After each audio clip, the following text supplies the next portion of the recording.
Good morning. तुम्ही tune केलंय 90.4 green FM. मी RJ शरीयू आहे आपल्यासोबत. सुरू होतोय आपला कार्यक्रम वाचाल तर वाचाल. या पुस्तकांचे अनेक प्रकार. एखादा कथासंग्रह, ललित लेख, कादंबरी, आत्मचरित्र, त्यापैकीच एक म्हणजे नाटक. खरं तर नाटक रंगमंचावर अनुभवायचं असतं, पण ही संधी प्रत्येक वेळेला प्राप्त होतेच असं नाही. नाटक वाचतानाही ते प्रत्यक्ष आपल्या चक्षुंसमोर उभं राहतं आणि आपण ते अनुभवतो. मित्र हो, असंच एक पुस्तक आज मी तुमच्या भेटीला घेऊन आले आहे. ते नाटक आहे. नाटकाचं नाव आहे गरुड झेप. छत्रपती शिवराय, राजमाता जिजाऊ या महाराष्ट्राची ही दोन दैवतं, ज्यांनी या महाराष्ट्राला लढण्याची अस्मिता दिली, स्वातंत्र्याचा संग्राम दिला, हे हिंदवी स्वराज्य घडवलं. त्या राजमाता जिजाऊ आणि छत्रपती शिवराय यांच्या जीवनातील अत्यंत बाका प्रसंग म्हणजे मिर्झाराजे जयसिंग जेव्हा स्वराज्यावर चालून आला, त्यानं गावच्या गावं लुटली, पुरंदरला वेढा दिला. एक असा प्रसंग ज्यावेळी शिवराय यांनी तह करण्याचं ठरवलं, शरणागती पत्करण्याचं ठरवलं.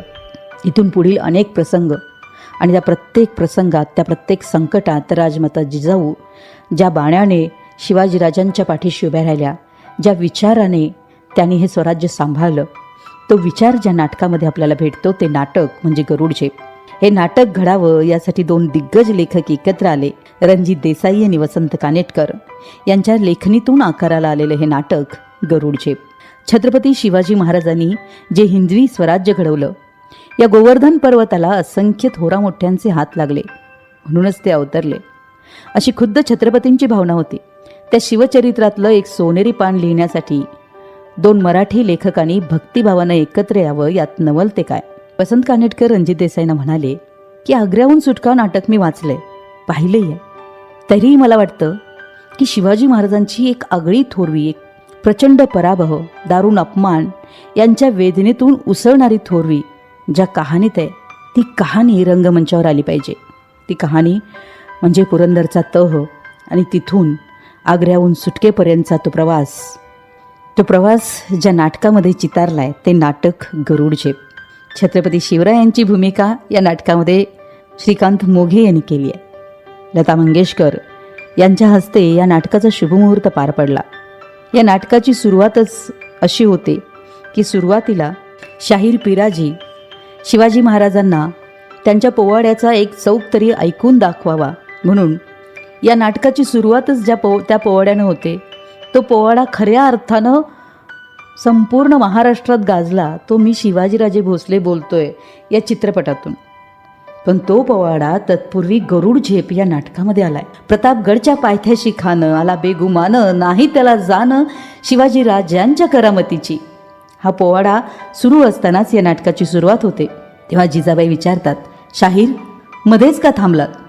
पिराजी म्हणतात, माफी असावी, पण महाराजांनी एखादा तरी चौक ऐकावा असं वाटतं. तेव्हा जिजाबाई म्हणतात, वाटून काय उपयोग, आत्तापर्यंत 4 निरोप पाठवले, तुमच्या राजांना राजकारणाखेरीज काही सुचत नाही, पण यावेळेला मात्र हे राजकारण काळजीचं असतं. जिजाऊ म्हणतात की संकट येतात तशी ती निघून जातात, मोरोपंत त्यासाठी झुरावं लागतं. ऐन उमेदीची वर्ष खर्ची पडतात, त्याचं वाईट वाटतं. राजांच्या मनाला थोडा विसावा मिळावा म्हणून तर आम्ही हा पोवाड्याचा बेत आखला. शाहीर तुमचं कवन छान जमलंय, पुढं ऐकावंसं वाटतं. प्रतापगडच्या माचीवर त्यावेळी कोण प्रसंग उभा राहिला असेल नाही? तेव्हा हिरोजी म्हणतो, मासाहेब मी होतो ना, शाहिरानं कवन केलं त्यात काय बी खोटं नाही. आज साऱ्या शिबंदीच्या ओठावर तेच कवन आहे, मला बी येतंय. हा सगळा संवाद सुरू असताना प्रत्यक्ष छत्रपती शिवाजी महाराज तिथं येतात, पण ते खूप काळजीत असतात. त्यांना तो पोवाडा ऐकायचा नसतो, कारण स्वराज्यावर मिर्झाराजे नावाचं संकट घिरट्या घालत असतं. पुरंदरला वेढा पडलेला असतो, राज्य लुटलं जात असतं आणि म्हणून महाराज पोवाडा ऐकायला नकार देतात. तेव्हा पिराजी म्हणतो की थांबा महाराज, अशी पाठ फिरवू नका, आपल्याला तसं करता येणार नाही. शिवाजीराजे संतापानं वळतात. पिराजीचे ओठ थरथरत असतात. महाराज, घर बसल्या डफावर थाप मारून कधी माझं कवन उभं राहिलं नाही. महाराज, अफझल खानाबरोबरच्या लढाईत माझी 2 मुलं आपल्या सेवेत खर्ची पडलीत. तेव्हा शिवाजी महाराज म्हणतात, शाहीर काय सांगता, घर बसल्या डफावर थाप मारून माझं कवन कधी रंगलं नाही. माझ्या सुनांनी उतरलेल्या कुंकुवात माझी कवनं भिजली आहेत. राजे थक्क होऊन मोरोपंतांच्याकडे पाहतात आणि मग लक्षात येतं की आपल्या पिलखान्यात चाकरीला असलेले हीच पिराजी. शिवाजी महाराज तो पोवाडा श्रद्धेनं ऐकतात आणि आपल्या हातातली अंगठी आणि शिलेदार पद पिराजींना देत असतानाच मायेनं मिठी मारतात. असे छत्रपती शिवाजी महाराज.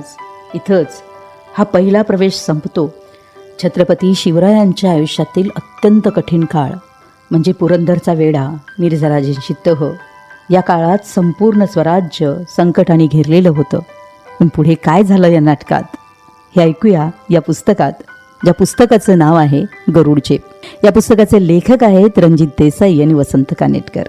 नाटक आहे छत्रपती शिवाजी महाराजांच्या आयुष्यातील अत्यंत कठीण काळ म्हणजे पुरंदरचा वेढा, मिर्झाराजेंची तह. आपलं संपूर्ण स्वराज्य संकटाने घेरलेलं असताना छत्रपती शिवराय, माझी जाऊ आणि संपूर्ण स्वराज्याच्या मनामध्ये काय चालू होतं तो प्रसंग प्रत्यक्षात डोळ्यासमोर आणणारं हे पुस्तक, हे नाटक गरुडचेप.